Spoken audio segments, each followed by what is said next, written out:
que eu vou fazer para ganhar inscritos maravilhosos, o que eu vou fazer, o que eu vou fazer. Não sei fazer dancinha do TikTok, não sei contar piada direito, não sei cantar, não devo ficar legal de biquíni, não devo ficar. Ah, já sei!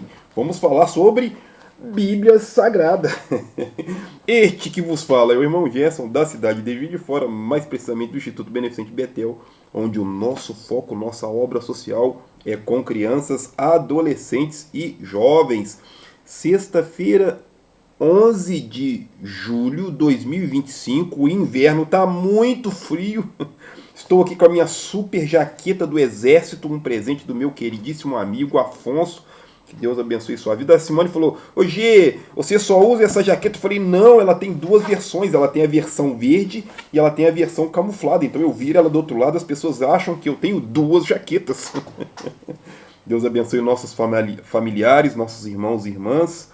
Meu pai ficou lá na hemodiálise do Hospital e Maternidade Terezinha de Jesus. Que Deus abençoe ali o pessoal da nefrologia, a Cida, atendente sempre de bom humor, o doutor Antônio Almas, que Deus abençoe o senhor. Um abraço especial para o João, o Ismael, o Léo, o Ícalo, o Rayan, o Robert, que estiveram por aqui ontem, né? O Jean também esteve por aqui ontem na escola bíblica. A Mirella, deu um abraço para você, Mirella, menina boa, tá crescendo, já tá toda empolgada aí com a palavra de Deus. Que Deus abençoe todos vocês. Minha querida amiga Márcia Bier, que Deus te abençoe. Mandar um abraço, um beijão especial para a Jamie, a caçadora, e a sua irmã Alana, a Alice, o Lorenzo. Mandar um abraço também para a irmã Grace, o Charles, não é o Charles dos X-Men não, tá? É o meu amigo, meu querido amigo Charles. Um abraço especial também para o Bispo Marcelino, irmã Neide, tia Simone, o G te ama, Alexandre de Oliveira,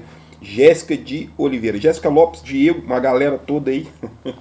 Deus abençoe todos vocês aí. E nós, incríveis, maravilhosos, belíssimos, lindíssimos, cheios de Deus, os nossos maravilhosos inscritos. Que Deus abençoe todos vocês, tá? Livro de Juízes, ó, esse aqui, ó, livro de Juízes. Não é um juiz que escreveu, mas alguém que escreveu sobre pessoas que se destacaram como um líder tribal ali. As guerras continuam, né? Nós concluímos aí o estudo do livro de Josué, tá? Eu vou ler a introdução desta Bíblia, da Bíblia Edição Pastoral, essa aqui, ó, de 1990. Eu acho bem bacana a introdução deles, ela é bastante histórica, né? Bem pesquisada aí. Que Deus abençoe aí as pessoas que têm a capacidade de explicar, de entender, de meditar, de ler, de pesquisar, de entrar dentro desse mundo conhecido como Bíblia Sagrada, tá? E o estudo vai ser feito através desta aqui. Esta versão já está comigo há muito tempo, desde 2006. Bíblia traduzida por João Ferreira de Almeida, de 2006, tá? Senhor nosso Deus, eu te agradeço por essa manhã, em nome de Jesus Cristo. Amém. Estou cheio de energia de sobra, estou ligado no 220. E assim a gente vai conseguir ter um dia, um final de semana abençoadíssimo, tá? Beba água, hidrate os seus rins.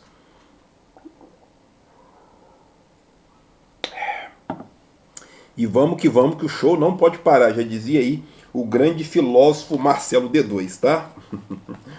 Livro de Juízes, a dinâmica do processo histórico. Eu estou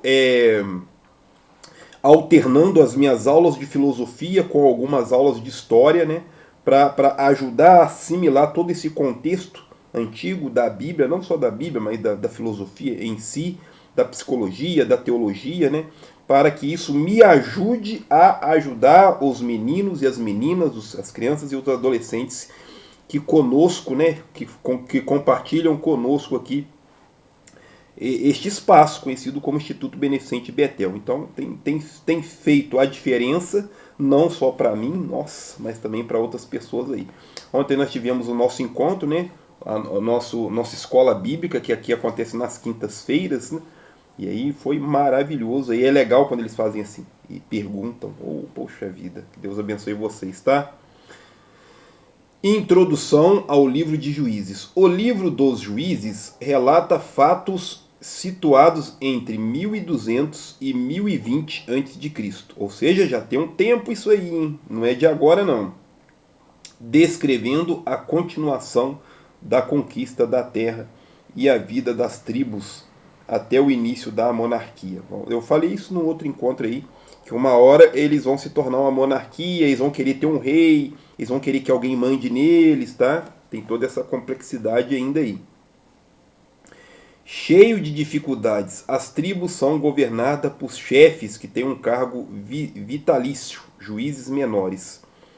Nos momentos de grande dificuldade surgem chefes carismáticos, juízes maiores, que unem a liderança das tribos na luta contra os inimigos. Os mais importantes em juízes, o mais importante em juízes é a chave de leitura da história, que vale não só para o livro, mas para toda a história de Israel. Essa chave é apresentada em Juízes 2, versículo 6, 3, versículo 6, e reaparece diversas vezes no contexto. Segundo o autor, para levar à frente um projeto social, é preciso manter a memória ativa ou consciência histórica. A gente faz isso aqui o tempo todo, né?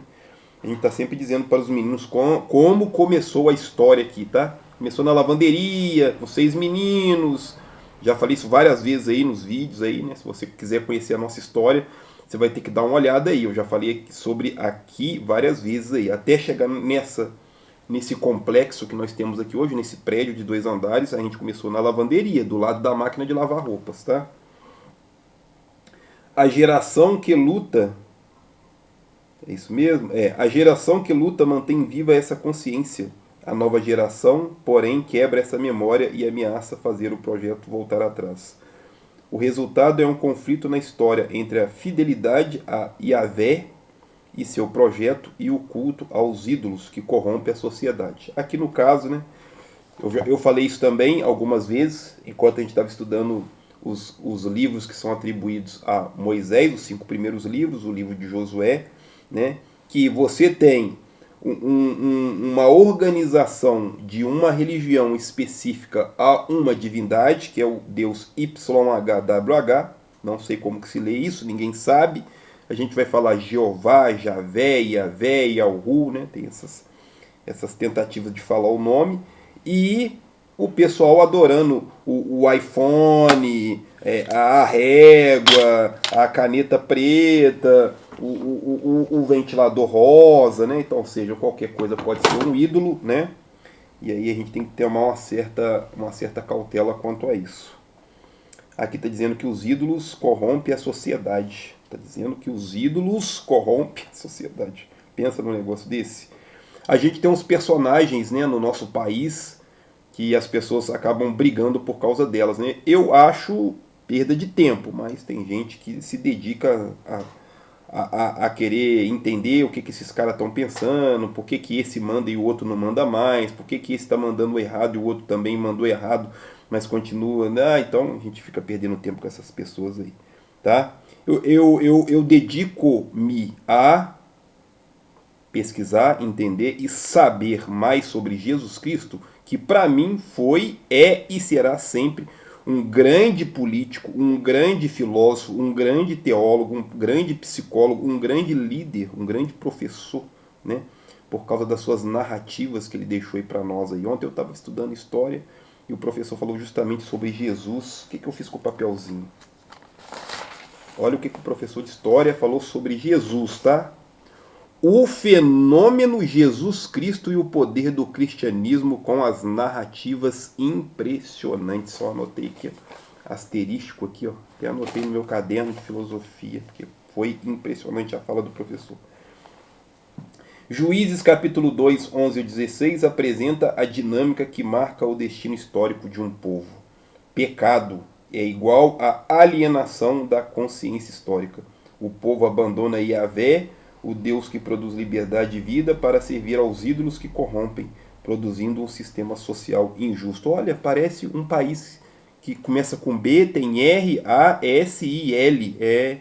Parece, né? Não sei se eles estão copiando alguma coisa, né? Mas uma sociedade que corrompida, produzindo um sistema social injusto. Olha que interessante. Castigo, perda da liberdade e da vida. Servindo aos ídolos da escravidão e da morte, o povo alienado perde a liberdade e a vida que tinham sido duramente conquistadas. Conversão, volta à consciência histórica. No extremo limite do sofrimento, o povo volta à consciência histórica e clama a Yahvé. Quando a gente está apertado, quando a corda está apertando o nosso pescoço assim, oh, Jesus me ajuda.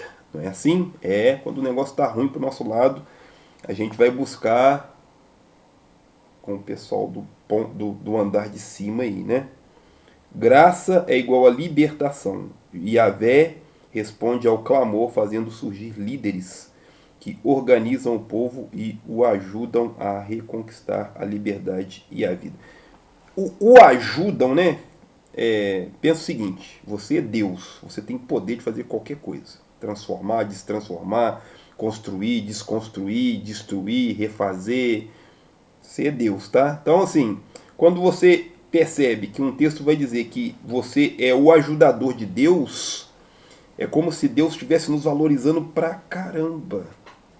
É como se Deus estivesse esperando que nós façamos aquilo que nós deveríamos fazer. É como se Deus esperasse que o ser humano se tornasse um ser humano. É isso, essa é a esperança, né? E a gente procura fazer sempre o outro lado, né? A gente tenta trocar nossa essência e a gente não vai conseguir, tá? Mas a história continua e as novas gerações parecem estar sempre voltando à alienação da consciência. Interessante isso aqui. Isso aqui é uma matéria da filosofia, né? O estudo da consciência, da alma, da psique, também da psicologia, né? É interessante como que a gente roda e sempre vai voltar nos mesmos temas que estão aí desde sempre, né? Consciência, pensamento, ser humano, o ser, né? A ontologia, né? O estudo do ser, né? A comunicação, será que a gente realmente sabe o que são as coisas, como dizia o Kant, né? Eu olho para esse objeto, né? E eu falo, isso aqui é um ventilador, mas será que isso aqui é um ventilador, né? Será que isso aqui não é outro objeto? Será que eu tenho condição, né, racional, né? O meu intelecto consegue olhar para a realidade e falar, é isso?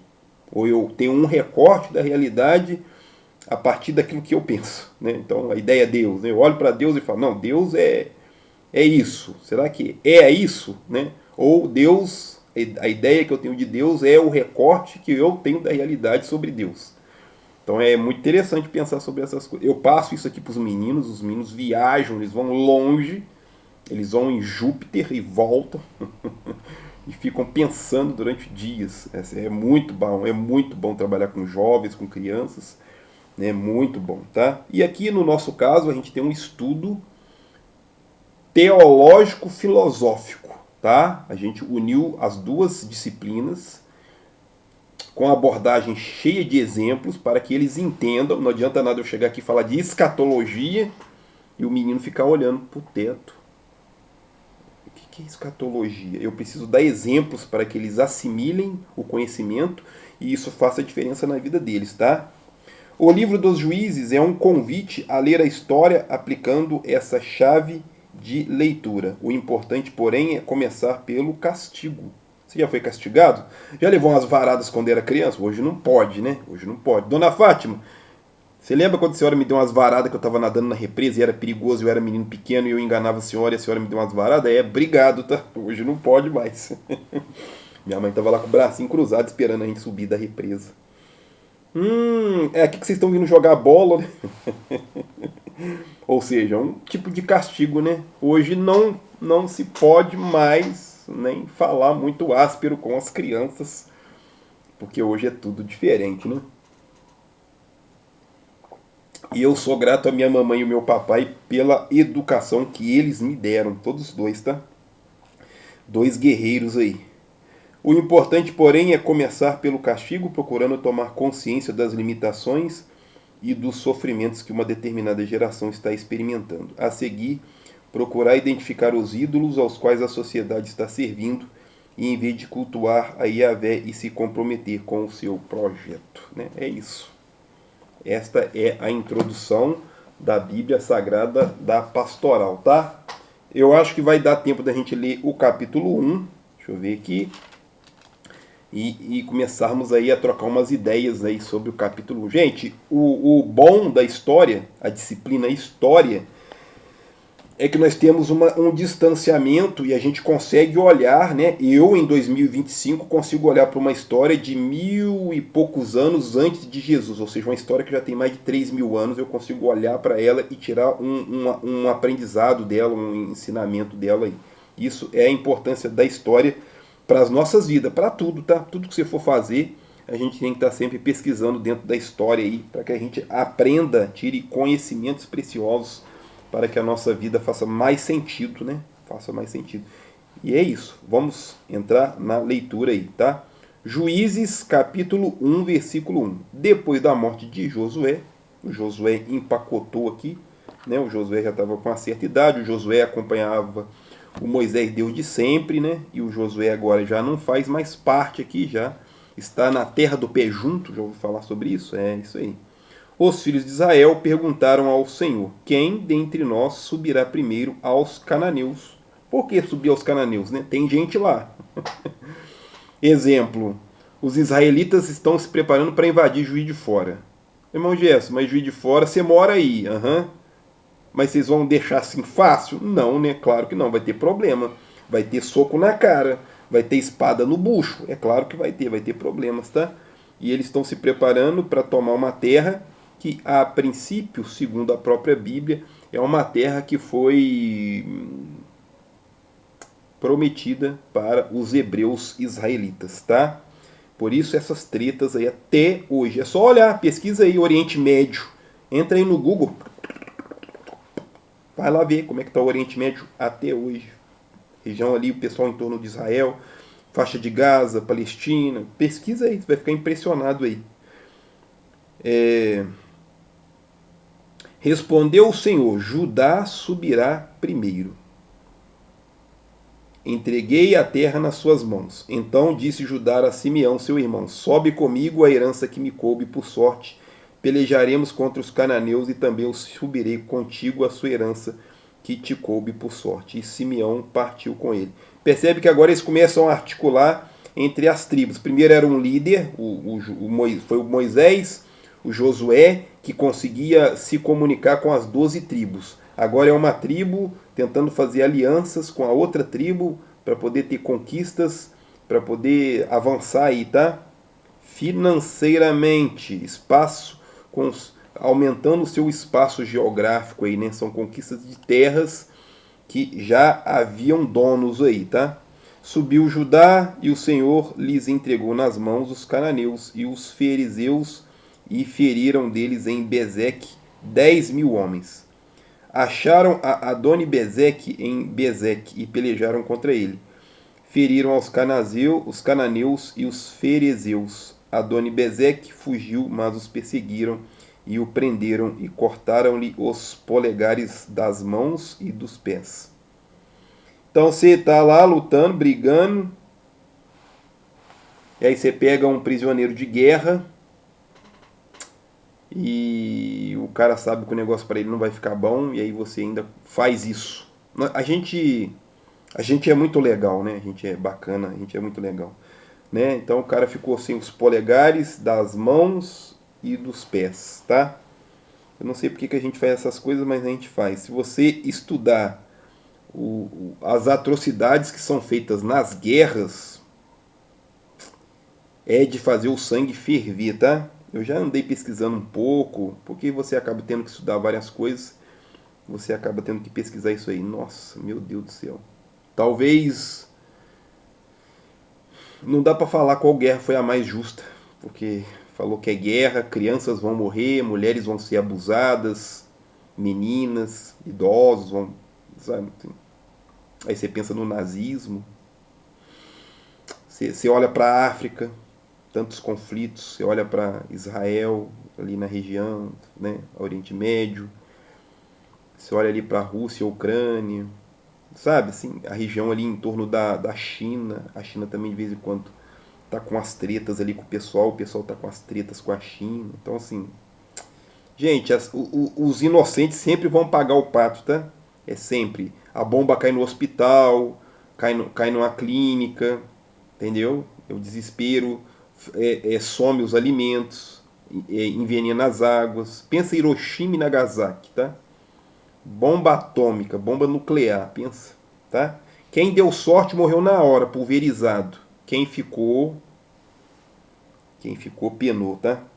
Versículo 7. Então disse Adoni-Bezeque, 70 reis com os polegares das mãos e dos pés cortados apanhavam as migalhas debaixo da minha mesa. Assim como eu fiz, assim Deus me pagou. E o trouxeram a Jerusalém e morreu ali. Percebe que eles fazem isso porque me parece que ele fazia isso quando ele tinha prisioneiros de guerras. Ele vai falar que tinha 70 reis, né? 70 reis com os polegares das mãos e dos pés cortados. Eu fico imaginando a dificuldade que deve ser para uma pessoa. A gente faz as coisas que a gente faz, né? O ser humano ele é avançado justamente por causa desse movimento do polegar, né? Para poder pegar as coisas, né? Olha a importância do polegar, né? Então, ou seja, então imagina uma pessoa que não tem os polegares, né? A dificuldade que vai ser utilizar somente estes 4 dedos aqui. Então são as covardias que nós os humanos fazemos aí. Parece que as coisas vão e voltam, né? Aí ele morre em Jerusalém. Os filhos de Judá, não especifica como ele morre, se morreu de doença, se mataram, se esfolaram, se picotaram. Não está especificado aqui, tá? Os filhos de Judá pelejaram contra Jerusalém. Olha, Jerusalém, estão lutando para conquistar Jerusalém aqui, ó. Tomaram-na e a passaram ao fio da espada e atearam fogo à cidade. Depois os filhos de Judá desceram e pelejaram contra os cananeus que habitavam na região montanhosa, no Neguebe e nas planícies. Partiu Judá contra os cananeus que habitavam em Hebron, cujo nome outrora era Kiriat Arba, e feriram a Sessai, a Aiman e Talmai. Estão conquistando aqui os espaços, né? Passando todo mundo de espada no bucho o tempo inteiro. Partiu dali contra os moradores de Debir, e outrora se chamava Kiriat Sefer. E disse Calebe: a quem atacar Kiriat Sefer e tomar, darei a minha filha Axa por mulher. Otiniel, filho de Kenaz, o irmão mais moço de Calebe, lembra o Calebe? Então, esse aí, o filho mais moço do seu sobrinho, né? Olha que interessante, tá? Como que as tribos, para se manter, ocorriam esses casamentos aí consanguíneos aí, né? Eu vou até usar uma palavra meio pesada aqui, né? Esses incestos, né? De relacionamento entre parentes muito próximos, né? Irmão com irmã, primo, prima, pai, filha. Acontecia muito, tá, gente? Não se assusta não, você vai ver isso aqui o tempo todo aqui, já falei isso com os meninos. Não vai lendo o Antigo Testamento de qualquer jeito não, vocês vão se espantar, tem hora aí. E aí ele dá a filha, né, a prima, primos que se casam aqui. O irmão mais moço de Calebe tomou assim e deu a sua filha Axa por mulher. Certo dia, vindo ela a ele, persuadiu que pedisse um campo ao seu pai. Quando ela saltou do jumento, Calebe lhe perguntou: o que tens? Respondeu ela: dai-me um presente, visto que me deste uma terra seca, dai-me também fontes de água. Calebe deu-lhe fontes superiores e as fontes inferiores. Os filhos, então ela tinha uma terra seca e ela queria uma terra que fosse uma terra melhor, e aí o pai permite que ela ficasse com umas fontes de água. Gente, água superior e água inferior. Pode ter toda uma simbologia, né? Que água é vida, água representa a vida humana, né? Então ela tem águas superiores, ou seja, uma vivência superior, ela tem águas inferiores, uma vivência inferior. A gente pode tirar daqui um monte de coisa, tá? Um monte de coisa. Lembrando que se a sua chave de interpretação for diferente da do irmão Gerson, coloca nos comentários, tintim por tintim. Eu vou pegar tudo para mim. Anoto no meu caderno. E aí eu aprendo um pouco mais com os seus comentários aí. Eu fico muito feliz com os comentários aí. Até com os mais ásperos. Até com os comentários mais ásperos. A gente fez uma oração pro Pirula, né? O Pirula é um divulgador científico, ele é muito bacana, eu acompanho ele, ó, muito tempo, mais de uns 7 anos que eu acho que eu acompanho o Pirula. Eu gosto muito dele. E ele teve um problema de saúde, um AVC, né? Está se recuperando, graças a Deus, né? E aí a gente fez uma oração pro Pirula, aí a pessoa fez um comentário. Ele tá precisando de uma merda de uma oração, não é? Tá precisando de dinheiro. Seu comentário é muito importante. Nós vamos ter esses tipos aí, tá? Os filhos do Quineu, sogro de Moisés, subiram da cidade das palmeiras com os filhos de Judá ao deserto de Judá, que está ao sul de Arade.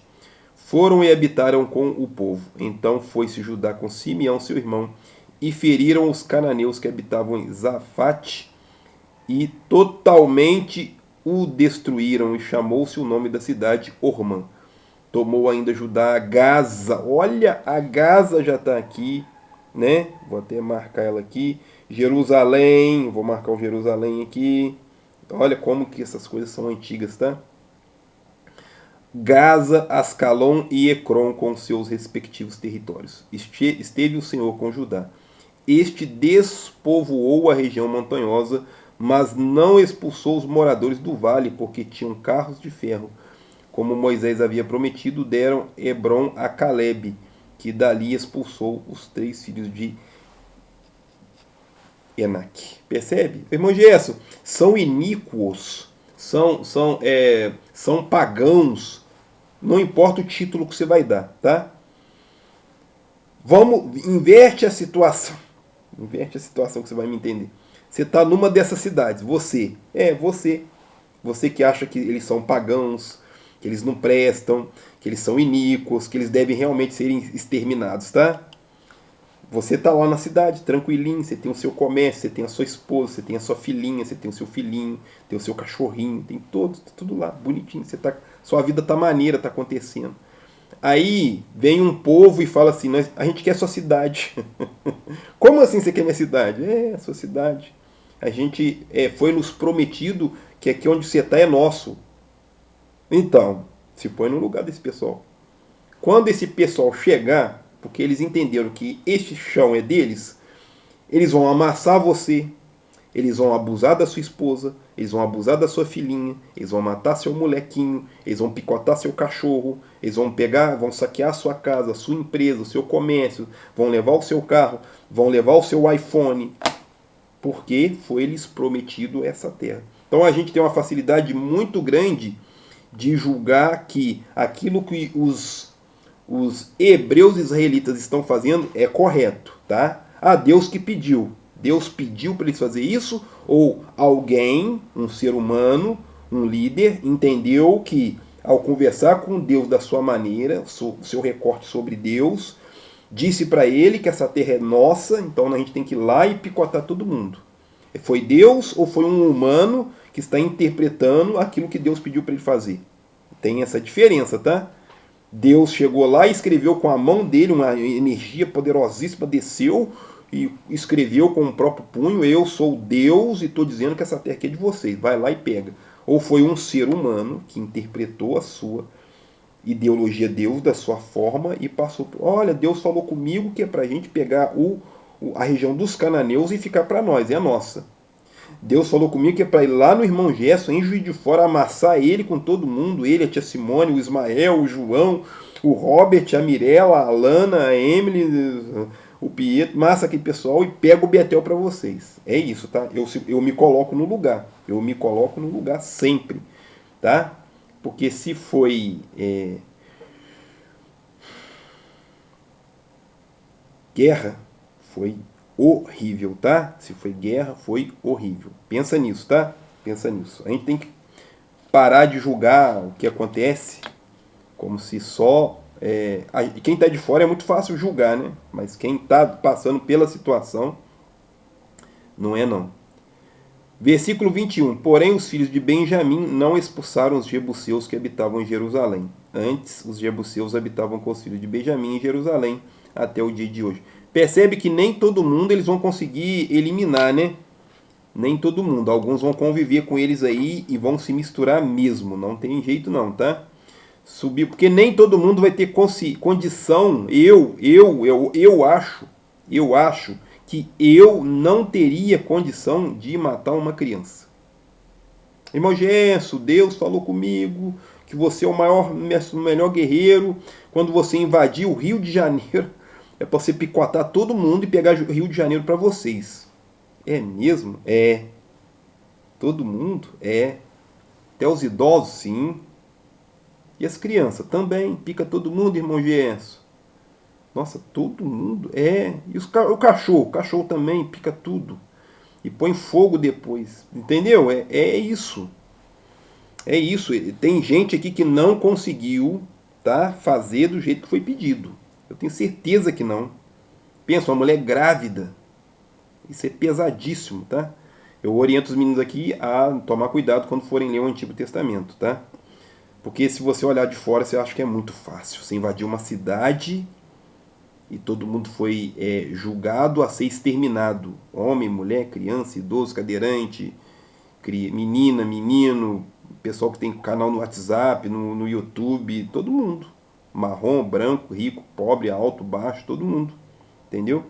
Subiu também a casa de José contra Betel, e era o Senhor com eles. A casa de José mandou homens a espiar Betel, cujo nome outrora era Luz. Viu? Lembra disso aqui? O Jacó dorme lá, a cidade se chamava Luz, aí ele põe o nome de Betel, tá?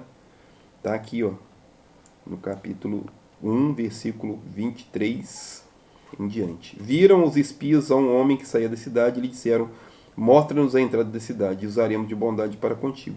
Mostrando-lhes a entrada da cidade, feriram a cidade à espada, mas aquele homem e toda a sua família deixaram ir. Tá? Percebe que eles ainda têm uma certa misericórdia com alguns, né?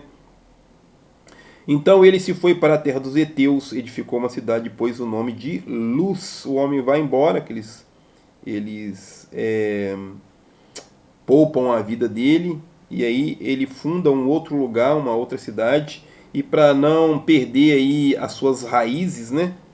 A sua cultura, ele dá o nome de lugar de luz, que é o nome até hoje.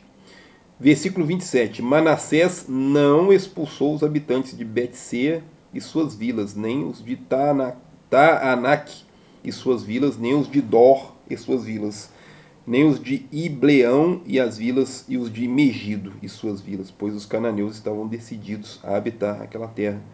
Mas quando Israel se tornou forte, sujeitou os cananeus a trabalhos forçados, porém não os expulsou de todo. Não vai conseguir, né? É aquilo que eu estava falando. Nem todo mundo vai ter condição de eliminar uma mulher. Vai invadir a cidade. Tem 7 mil mulheres e 200 homens só. Né? É uma cidade que tem mais mulheres. E aí?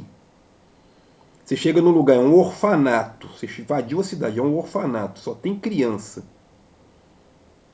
Um abrigo para idosos, só tem idosos. E aí? Foi pedido para você executar todo mundo. Nem todo mundo vai ter condição de fazer isso. Por mais guerreiro que seja, por mais soldado treinado que seja, eu acho que não, tá? Eu acho que não. Quando Israel se tornou... Ah, tá, eu já li aqui. Versículo 29. Tampouco expulsou Efraim os cananeus que habitavam em Gesser, mas os cananeus ficaram habitando no meio deles em Gesser. Tampouco os expulsou os Zebulon, os habitantes de Quitron, nem os de Naalon, os quais ficaram habitando no meio deles, mas foram sujeitos a trabalhos forçados. Tampouco expulsou Asser, os moradores de Jacó, nem de Sidom, nem de Alabe, nem de Aquisibe, nem de Elba. Ó, parece nome de carro, né?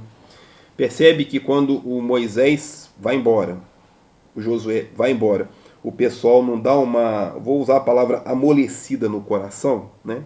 Poxa, ali o pessoal tá quietinho, né? O pessoal tem um cachorro, o pessoal tem uma vaquinha, o pessoal planta horta, né? Horta orgânica. Poxa, o pessoal é legal, faz trabalho com criança carente. Parece que tal de irmão Gerson, né? Ali aquela escola tão bonitinha, cheia de criança. Ali aquele asilo tão bonitinho, cheio dos idosos. Eles estão cuidando dos idosos tão bonitinho. Acho que não precisa amassar todo mundo, né? Parece que eles vão tendo essa... Não é fraqueza, tá, gente? É uma certa humanidade aí, tá?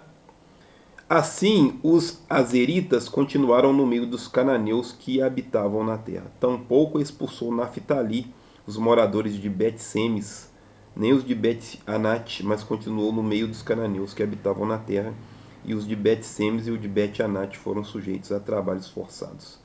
Os amorreus impeliram os filhos de Dan para a região montanhosa, e não os deixava descer ao vale.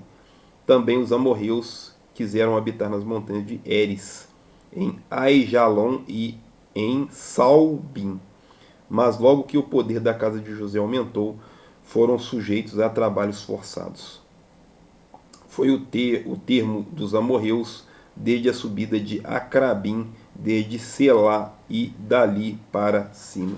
Percebe que apesar de tudo, né, eles não conseguem seguir totalmente o plano que era executar tudo que está lá, vocês vão amassar, tá? É sinal de que muitas vezes aquilo que a gente vai seguir e fazer é porque o líder é muito linha dura. Tem que fazer do meu jeito. O meu jeito é o que importa. O meu jeito é o que é eficiente. E a gente tem que entender que nós estamos lidando com seres humanos. E seres humanos têm a capacidade de escolha. Tá? A gente erra muito? Sim. E também muitos de nós acertamos muito. Então, Moisés já não está aqui, nem Josué. Ah, não precisa amassar todo mundo não. Acho que dá para a gente conviver. Tá? É isso. Aí a gente vai achar que por ser um grupo muito maneiro, a gente não pode se misturar, tá? Pelo contrário. A gente tem que... Hoje nós estamos num mundo globalizado, né? Ou até, vou usar a palavra, cosmopolizado, universalmente, né? E aí a gente precisa saber lidar com todo mundo. Eu vou sair daqui a pouco, vou no mercado. Eu não vou chegar lá no supermercado e vou perguntar qual o dono do supermercado, ele é da mesma religião que a minha? Não, eu simplesmente vou lá e vou comprar, né? Eu não vou lá no banco, que eu tenho a minha conta bancária ou o meu Pix, e vou ligar lá para o banco para me saber. Tudo bom? Eu queria falar com o dono do banco. Oi, tudo bom? Sou o dono do banco? Sim, sou eu, o dono do banco. Qual que é a religião do senhor? Porque se o senhor não for da minha religião, os meus 7 bilhões não vão ficar no banco do senhor. Ou R$7, né? É isso, tá? A gente é bastante engraçadinho quando as coisas são só faladas da boca para fora, mas quando ali, ó, na realidade, a gente despista, né? A irmãzinha um dia virou para mim e disse: irmão Gerson, a gente tem que tomar cuidado com as pessoas que frequentam os nossos cultos, as nossas igrejas, que tal, o menino, que... Eu falei, irmã, peraí, deixa eu te falar um negócio. Você é comerciante, né? Ah, sim, eu sou comerciante. Você vende instrumento musical, né? Ah, sim, eu vendo instrumento musical. Eu falei, pois é. O cidadão entra na tua loja e fala assim, eu quero aquela bateria e eu quero aquela guitarra. Aí eu perguntei para ela, quanto que custa uma guitarra mais ou menos e uma bateria mais ou menos? Uns 2.000 cada um. Falei, pois é. Aí o cara arranca 4 conto e fala assim, eu vou levar agora. A senhora pergunta qual a religião dele ou a senhora simplesmente vende? E aí? Qual que é a sua opinião? Certo? É isso. A gente está estudando para a gente se tornar um ser humano um pouquinho melhor, ter repertório, entender como que era a cabeça desse povão todo aqui. E a dica que eu deixo para você, que é a mesma que serve para mim, que é a que eu deixo para os meninos aqui. Se você for pegar exemplos da Bíblia, Jesus Cristo, tá? Os outros são humanos horríveis como nós somos, tá? Josué foi horrível, Moisés foi horrível, Abraão foi horrível, rei Davi foi horrível, Salomão foi horrível, Judas que andou com Jesus foi horrível, mas Jesus é íntegro, Jesus é ponto final, pronto. Tá? Você quer um exemplo? Jesus. Não pega esses caras da Bíblia não, você vai se arrepender aí, tá? Você vai ficar chateado, certo? Fiquem com Deus, até a próxima. Um abraço do irmão Gerson, valeu. Inscritos, muito obrigado. Daqui a pouco nós vamos alcançar 700 inscritos. Daqui a pouco 100 mil inscritos. Gratidão a todos vocês, fiquem com Deus. Até a próxima. Um abraço do irmão Gerson, valeu.